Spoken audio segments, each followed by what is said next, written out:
Ma mère m'a envoyé un SMS la veille de ma pendaison de crémaillère. Eh bien, on la saute. Ta sœur vient aussi d'emménager. Pas d'appel, pas d'excuses, juste des pixels sur un écran lumineux déchirant l'obscurité. Alors, j'ai souri, j'ai soufflé les bougies que j'avais allumées pour eux, et j'ai fermé la porte sur un dîner qui se déroulerait sans eux. Une semaine plus tard, tandis que les caméras tournaient dans ma nouvelle villa sur HGTV, le même téléphone ne cessait de vibrer, les appels manquaient s'empilant comme des marées. Et croyez-moi, cette émission n'était que la première vague. Avant de vous raconter la suite, dites-moi, avez-vous déjà été discrètement effacé par votre propre famille ? Quand j'avais 8 ans, le matin de Noël commençait toujours par le bruit des talons de ma mère sur le carrelage et l'odeur des brioches à la cannelle. Chloé, ma sœur cadette, était déjà assise près de l'arbre, des rubans emmêlés dans ses cheveux, souriant comme si le soleil l'avait choisie en premier. « Ouvre, ma chérie, disait maman, tendant à Chloé une grande boîte enveloppée de papier doré. J'attendais la mienne, une plus petite, mise de côté. À l'intérieur, chaque année, quelque chose de pratique. Des chaussettes, un cahier. Tu aimes écrire des choses, me rappelait-elle, comme si c'était un cadeau d'être prévisible. Quand j'avais 10 ans, Chloé dansait sur scène à la fête du printemps. Robe blanche, ruban rose. La foule applaudissait comme si elle avait inventé la joie. Papa la soulevait dans les airs et disait « C'est ma fille ». Une semaine plus tard, je suis rentrée à la maison avec un ruban bleu de la foire scientifique du district, une voiture solaire que j'avais construite avec des chutes de bois et de l'aluminium. Je me souviens de l'avoir tendue vers lui, attendant la même lumière dans ses yeux. « C'est bien, a-t-il dit. N'y passe juste pas trop de temps la prochaine fois. » Puis il est retourné devant la télévision. À 12 ans, j'avais appris que le silence était plus sûr. Quand Chloé a rejoint l'équipe de Shirley Digne, il y a eu des ballons, des dîners, de nouvelles chaussures pour sa saison. Quand j'ai réussi l'examen d'entrée au programme d'ingénierie d'État, maman a juste dit « N'oublie pas d'aider Chloé avec son projet d'anglais plus tard. » Ce n'était jamais de la cruauté, juste de l'absence, un oubli constant qui s'accumulait comme de la poussière sur une étagère. J'ai trouvé ma place dans l'ancien abri de jardin derrière notre maison, où l'odeur du cèdre et de la rouille remplissait l'air. Je m'asseyais par terre, ponçant de vieilles planches jusqu'à ce que mes bras soient douloureux. Un après-midi d'été, j'ai construit une petite table. Des pieds inégaux, des bords bruts, mais elle tenait. J'ai passé ma main sur le bois et j'ai pensé, ceci est à moi. C'était la première chose dans ma vie dont personne ne pouvait s'attribuer le mérite. Cette table m'a suivi à chaque déménagement par la suite. Quand je suis partie pour l'université avec une bourse, j'ai laissé derrière moi les photos de famille sur le mur, mais j'ai pris cette table. Je l'ai restaurée, j'ai porté son poids sur 3 étages pour l'amener dans mon dortoir. Elle est devenue mon bureau, puis ma surface de dessin, puis le premier prototype de chaque design que je ferai jamais. Maman aimait dire que Chloé était le cœur de la famille. Peut-être qu'elle l'était, mais j'étais la structure, les poutres que personne ne remarquait avant qu'elles ne se fissurent. C'est l'année où j'ai arrêté de demander de la reconnaissance et où j'ai commencé à la construire à la place. Le message est arrivé un jeudi après-midi alors que je finalisais les bons de livraison pour la villa. La mer à l'extérieur était agitée. Le ciel se partageait entre argent et bleu. Mon téléphone a vibré une fois, juste une petite vibration contre le comptoir en pierre. On saute ta pendaison de crémaillère. Ta sœur vient aussi d'emménager. Pas de salutation, pas de point d'interrogation, juste ça. Pendant une longue seconde, j'ai fixé le texte. Le reflet des mots scintillait à travers la vitre de la fenêtre. Mon pouce a plané au-dessus du clavier, puis s'est posé sur 2 mots. C'est bon. J'ai appuyé sur envoyer, puis j'ai posé le téléphone face vers le bas. La cuisine était silencieuse, sauf le bruit de l'océan. Je pouvais sentir l'huile de cèdre et les restes de peinture, vestiges de tout ce que j'avais construit seul. De l'autre côté de la pièce, la longue table à manger que j'avais conçue pour la soirée captait la lumière tardive, sa surface polie s'étirant vers la mer 15 chaises à égale distance. Pas de place d'honneur. Quelque part au fond de moi, quelque chose a changé. Pas le genre de douleur qui demande de la pitié, le genre qui décide que l'attente est finie. J'ai marché jusqu'à la fenêtre, mes doigts traçant le verre froid. Mon reflet se superposait à l'horizon, petit mais stable. Je n'étais pas en colère. J'étais éveillée. J'ai éteint mon téléphone, je l'ai glissé complètement dans un tiroir à côté d'un dossier étiqueté « Liste d'invités ». Puis j'ai ouvert mon carnet, celui avec la couverture en cuir que j'avais depuis l'université, et j'ai tracé une ligne au centre d'une page blanche. D'un côté, j'ai écrit « Ceux qui ont toujours eu une place ». De l'autre, ceux qui n'en ont jamais eu. La liste s'est remplie plus vite que prévu. Des cousins oubliés pendant les fêtes. Des amis qui avaient mangé seuls lors d'événements familiaux. Ma grand-mère à qui on disait qu'elle parlait trop au dîner. J'ai souligné chaque nom lentement, le stylo enfonçant des rainures dans le papier. Quand j'ai eu fini, j'ai regardé à nouveau vers l'océan. L'horizon brillait faiblement d'or, une fine ligne entre le jour et la nuit. J'ai fermé le carnet. Cette fois, je n'attendais pas d'être invitée. Je dressais la table moi-même. Cette nuit-là, je n'ai pas dormi. Je suis restée dans le grand salon avec les fenêtres ouvertes, le vent du Pacifique soufflant à travers les poutres en cèdre. Chaque son, les vagues, les charnières, le craquement du bois me semblait une instruction. Si ma famille pouvait m'effacer avec un SMS, je réécrirais l'espace lui-même. Non pas pour prouver que je comptais, mais pour construire ce qu'ils n'avaient jamais fait, l'inclusion. J'ai commencé par le plan. À 2 heures du matin, j'ai étalé du papier calque sur la table à manger et j'ai dessiné le plan d'une seule nuit. Des lignes, des angles, des sources lumineuses cartographiées comme un projet architectural. En haut, j'ai écrit au crayon, « Tout le monde a une place ». À l'aube, la page était couverte de notes, de noms d'invités, de mesures, d'éclairage, de température, de placement des tables. J'ai marqué l'emplacement de chaque chaise, en veillant à ce que personne n'ait le dos tourné vers l'océan. Des lignes de visibilité égales, une lumière égale. J'ai dessiné le chemin de la soirée comme un plan d'appartenance. Le lendemain matin, j'ai ouvert mon ordinateur portable et envoyé des messages. Court, direct. Dîner ce samedi, chez moi près de la côte. Venez affamés. Puis j'ai commencé à appeler les personnes de la liste. Rachel, mon amie d'université qui n'avait jamais personne à l'aéroport. Ellie, mon cousin, qui avait été exclu de la dernière réunion de famille. Tante Marianne, qui avait l'habitude de manger dans la cuisine pendant les fêtes parce qu'elle parlait trop fort. Leur voix portait d'abord l'incrédulité, puis la chaleur. « Tu organises ?» ont-ils demandé. « Il est temps » ai-je dit. À midi, j'étais déjà en train de poser les fondations. La villa était à nouveau vivante, avec le bourdonnement des livraisons, l'odeur du sel et du polish pour bois. Je me suis déplacée méthodiquement, un presse-papier à la main, cochant des cases comme s'il s'agissait d'un chantier de construction. Linge de table, 15 couverts, crème et gris. Bougies inodores, assiettes identiques. Pas de hiérarchie dans le motif ou la taille. Au magasin de bricolage en ville, j'ai acheté de la ficelle pour suspendre des ampoules, des clips de qualité marine et un rouleau de tissu imperméable. Quand le commis m'a demandé si j'organisais une fête, j'ai dit doucement, quelque chose comme ça. Il a souri, ne sachant pas qu'il me tendait les matériaux d'une petite révolution. De retour à la villa, je suis passé d'une tâche à l'autre avec précision, j'ai vérifié la liste des paiements pour le traiteur, signé les factures des fleurs, mesuré le placement de chaque bougie sur la ligne centrale de la table. Même lorsque la tension me pressait derrière les côtes, mes mains restaient fermes. Chaque fois que la colère montait, je reprenais l'ancienne habitude de toucher le bord de la table, sentant le grain du bois jusqu'à ce qu'il m'ancre. Margaret, la chef locale, est arrivée ce soir-là, une femme d'une 50aine d'années aux mains fermes et à la voix calme. Elle a demandé, en déballant les ingrédients, quel genre de dîner est-ce ? J'ai fait une pause, regardant la mer devenir grise derrière elle.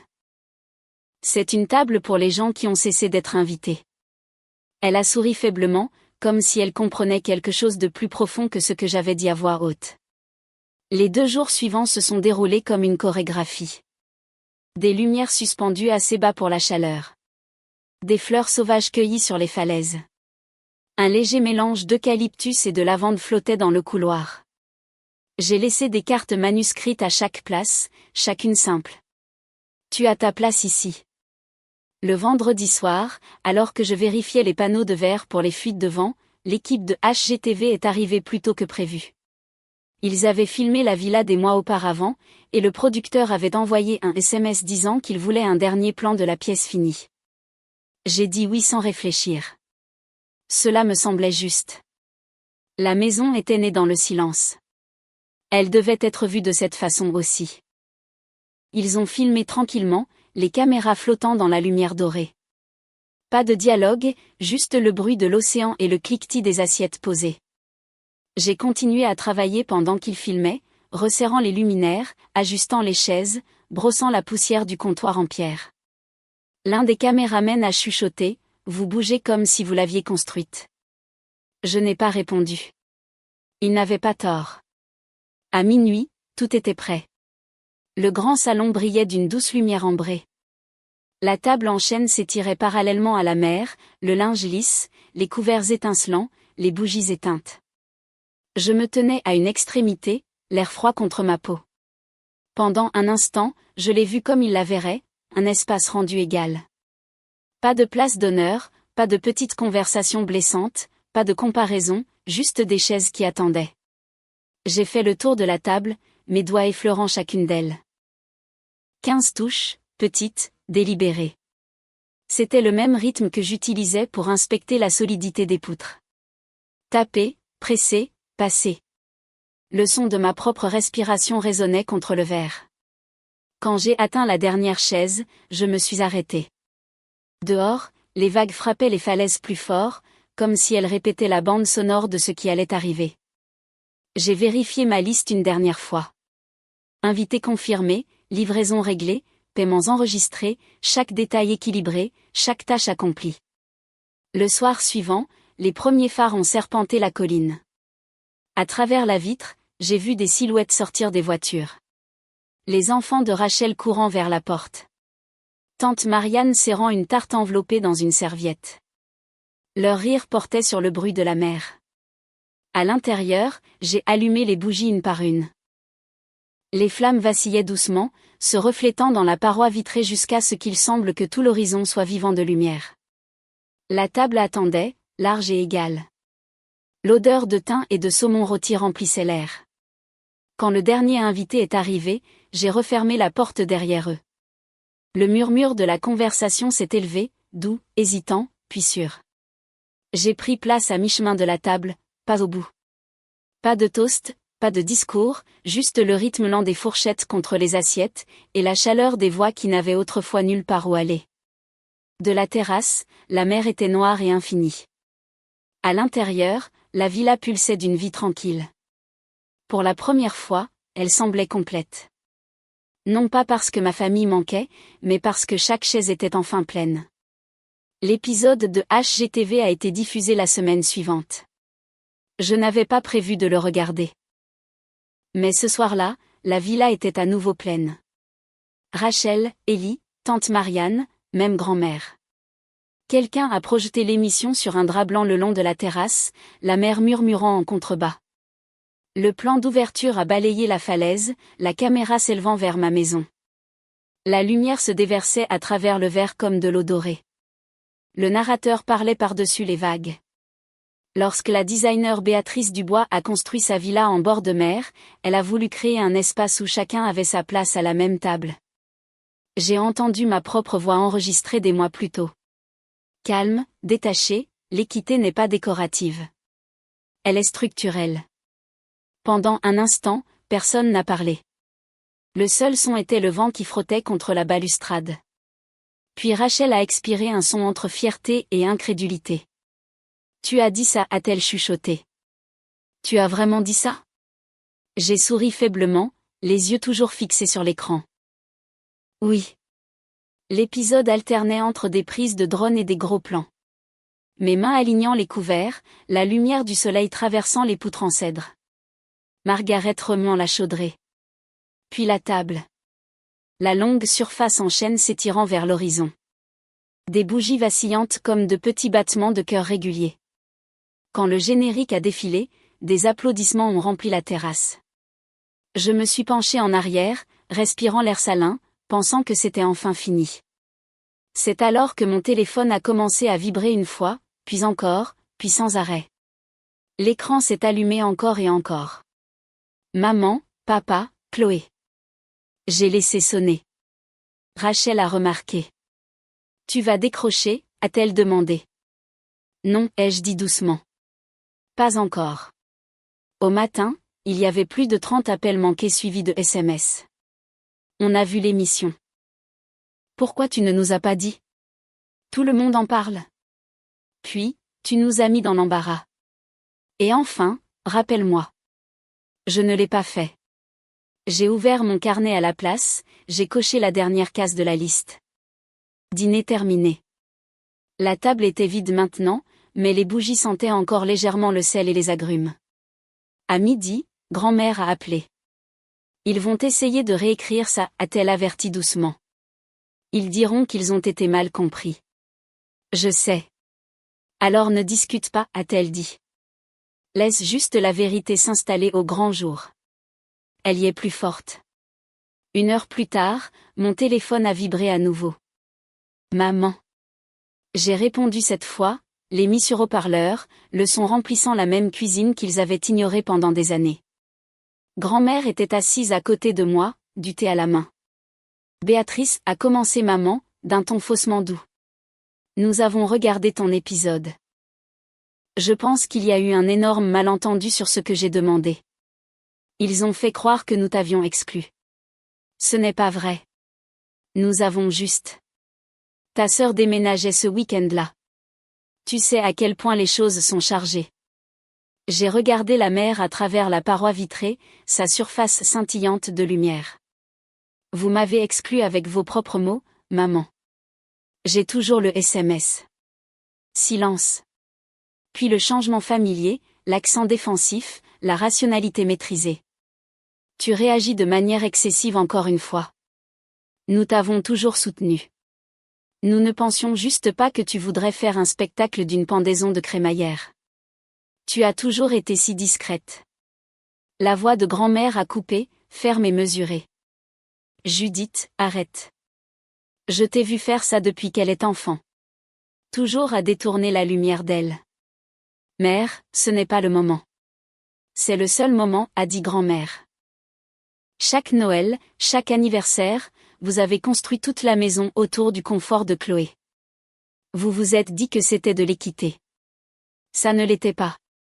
C'était du favoritisme. La respiration de maman s'est bloquée. Ce n'est pas vrai. Si, a dit grand-mère doucement. Et maintenant, toute la ville l'a vu pour ce que c'est. La ligne est restée silencieuse. J'entendais mon père en arrière-plan marmonner quelque chose sur le drame et la tension. Je n'ai pas répondu. Je n'en avais pas besoin. Le poids du silence était enfin le leur. Quand l'appel s'est terminé, grand-mère m'a regardé par-dessus sa tasse de thé. Tu n'avais pas besoin de gagner, a-t-elle dit. Tu avais juste besoin d'arrêter de le porter. Dehors, les mouettes tournaient autour des falaises, leurs cris stridents contre le bruit régulier des vagues. La villa se tenait en pleine lumière, ses parois vitrées reflétant l'horizon. Pour la première fois, la justice ne ressemblait pas à un triomphe. Elle ressemblait à un équilibre. 2 jours plus tard, la maison était à nouveau calme. Les chaises étaient toujours rapprochées du dîner, le linge légèrement froissé, l'air retenant encore l'odeur de sel et de citron. J'ai marché pieds nus dans le grand salon, chaque pas résonnant contre le verre. La mer à l'extérieur s'était calmée, grise, stable, indifférente à tout ce qui s'était déroulé. Mon téléphone était posé sur le comptoir, face vers le bas. Je ne l'avais pas rallumé depuis cet appel. Au lieu de cela, j'ai ouvert les portes de la terrasse et j'ai laissé le vent traverser la maison, emportant la lourdeur qui y avait vécu trop longtemps. Pendant des années, j'avais construit des espaces pour que d'autres s'y sentent à leur place. Maintenant, je comprenais que j'avais construit vers ce silence depuis le début. Ce soir-là, j'ai invité seulement 3 personnes, mes parents et Chloé. Pas de caméra, pas d'invités, pas de table pour 15, juste une petite près de la cheminée, la vieille table en cèdre de mon abri de jardin d'enfance. Sa surface portait encore de légères cicatrices du temps où je l'avais poncée pour la première fois, enfant. J'ai mis 4 assiettes, versé du vin et attendu. Quand ils sont arrivés, ils semblaient plus petits d'une certaine manière, le bruit de l'océan pressant derrière eux. Ma mère a passé ses doigts sur le bord de la chaise. C'est magnifique, a-t-elle chuchoté. Différent de ce que j'avais imaginé. C'est la maison, ai-je dit simplement. Le dîner était silencieux. Le feu crépitait. Mon père a complimenté la nourriture. Chloé a fixé la table, sa voix enfin douce. Je ne savais pas, a-t-elle dit, que ça faisait si mal. J'ai hoché la tête. Je ne savais pas comment le dire. Personne ne s'est excusé. Personne n'en avait besoin. Le silence entre nous n'était plus une guerre. C'était de l'espace. Ma mère a expiré lentement et sans défense. Tu as bien fait, Béa. Vraiment bien. Ce n'était pas de la rédemption. C'était de la reconnaissance. Et c'était suffisant. Après leur départ, je suis restée près du feu jusqu'à ce que les braises s'éteignent. Les vagues à l'extérieur gardaient leur rythme, le même que j'avais entendu toute ma vie. Seulement maintenant, cela ne sonnait plus comme de la distance. Cela sonnait comme un retour. Je suis sortie sur la terrasse, l'air nocturne frais contre ma peau. En dessous, la mer respirait en rythme lent, infini et sûr. J'ai posé ma main sur la vieille table en cèdre, traçant son bord usé. Pendant des années, j'ai attendu que leur chaise s'ouvre. Maintenant, je construis toute la table moi-même. Si vous vous êtes déjà senti invisible dans votre propre famille, cette histoire est pour vous. Le silence de Béatrice n'était pas une faiblesse. C'était du design, de la structure, du contrôle. Parfois, s'éloigner n'est pas perdre. C'est reconstruire selon ses propres termes.